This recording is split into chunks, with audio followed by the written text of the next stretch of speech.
ചെയ്യുന്നത് നല്ലതാണ്, പക്ഷേ ഹറാമാണ്. ജീവിതം മുഴുവനും ഹറാം. ശരീരത്തിലും നമ്മുടെ ചുണ്ടത്തുമുള്ളത് പരമ്പരാഗതയും ലഹരിയുടെയും പദാർത്ഥങ്ങളാണ്. സുബഹി നിസ്കാരമില്ല ഖളാണ്.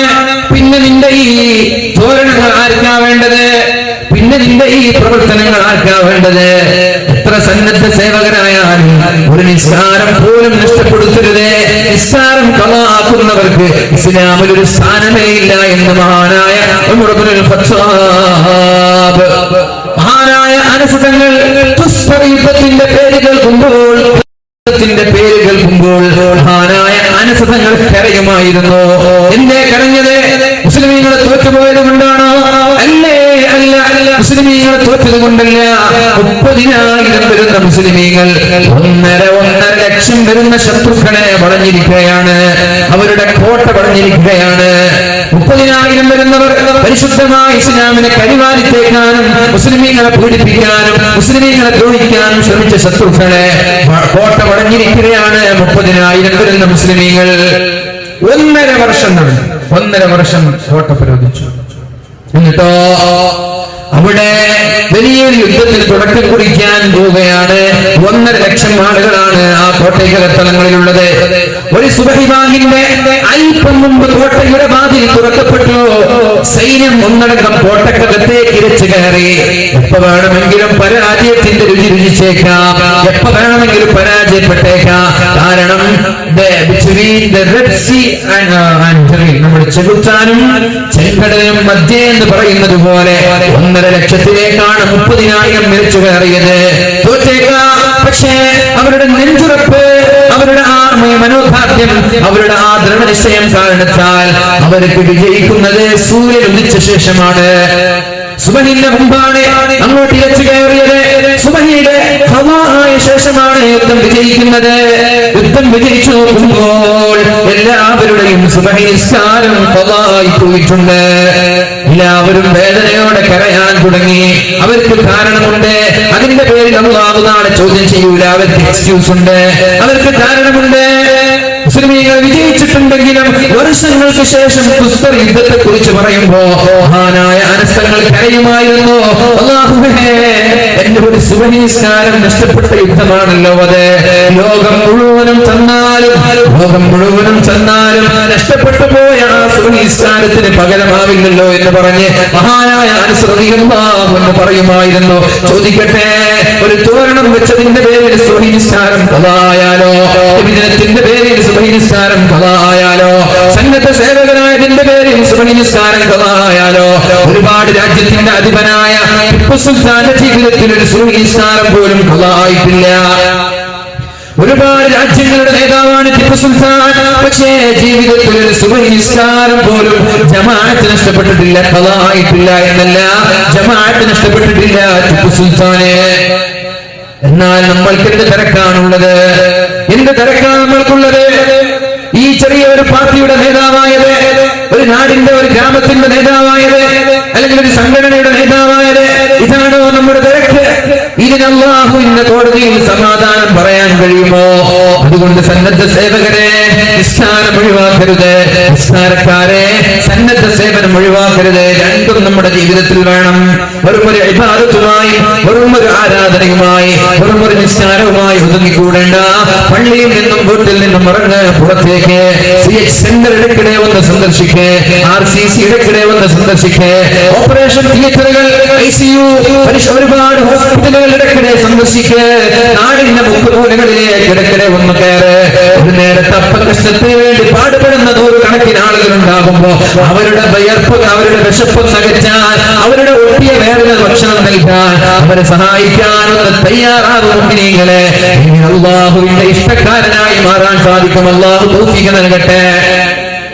وأحب الأعمال إلى الله عز وجل سرور يدخله على مسلم. അല്ലാഹുവിന്റെ തഹജ്ജുദ് നിസ്കാരത്തെക്കാളും ഇഷ്ടമുള്ള അമലുണ്ട്. അല്ലാഹുവിന്റെ ദുആ നിസ്കാരത്തെക്കാൾ, സുബ്ഹി നിസ്കാരത്തെക്കാൾ, ദുഹർ നിസ്കാരത്തെക്കാൾ, ജുമഅയേക്കാൾ, നോമ്പിനേക്കാൾ അല്ലാഹു ഇഷ്ടപ്പെടുന്ന ഒരു അമലുണ്ട്. ആ ഒരു അമലാണ് നമ്മുടെ നാട്ടുകാരെന്ന് ചെയ്തത്. വയനാടിലുള്ള എന്റെ ഈ ചെറുപ്പക്കാരാ, എന്റെ സഹോദരനെ, എന്റെ സംഘടനക്കാരെ, ഞാൻ പറയട്ടെ, നമ്മൾ കൃത്യമായി നമസ്കരിക്കുന്ന സുബഹി നിസ്കാരത്തെക്കാളും അള്ളാഹു സന്തോഷിച്ചത് ഇന്നലെ ഇവിടെ താക്കോൽദാനം നടന്നപ്പോഴാണ്. മുസ്ലിമായ നിങ്ങളുടെ സഹോദരനെ സന്തോഷിപ്പിക്കാൻ നിങ്ങൾക്ക് കഴിഞ്ഞാൽ അതാണ് അള്ളാഹു ഏറ്റവും ഇഷ്ടപ്പെടുന്ന അമല് എന്ന് മുഹമ്മദ് റസൂലുള്ളാഹ്. വളരെ മഹത്തായ സദസ്സാണിത്, വളരെ പ്രൗഢമായ സദസ്സാണിത്. അള്ളാഹു ഇവിടെ ഒരുമിച്ച് കൂടിയതുപോലെ നാളെ ജന്നാത്തുൽ നഈമിൽ സ്വർഗീയ ലോകത്ത് ഒരുമിച്ച് കൂട്ടട്ടെ. എന്താ ഇതിന്റെ പ്രത്യേകത? തഹജ്ജുദ് നിസ്കാരത്തെക്കാളും നോമ്പിനെക്കാളും എല്ലാ നന്മകളെക്കാളും അല്ലാഹു ഇഷ്ടപ്പെടുന്നത് സുറൂറുൻ തുദ്ഖിലുഹു അലാ മുസ്ലിം. നിന്റെ സഹോദരനെ സന്തോഷിപ്പിക്കുക എന്നത് ഒരു വീട്ടുകാരെ സന്തോഷിപ്പിക്കാൻ നിങ്ങൾക്ക് കഴിഞ്ഞില്ലേ? അൽഹംദുലില്ലാഹ്. ഒരു വീട്ടുകാരെ, ഒരു കുടുംബക്കാരെ സന്തോഷിപ്പിക്കാൻ എന്തോ ആനന്ദമായിരിക്കും ആ വീട്ടുകാർക്ക്. ഒരു തണൽ ലഭിച്ചു.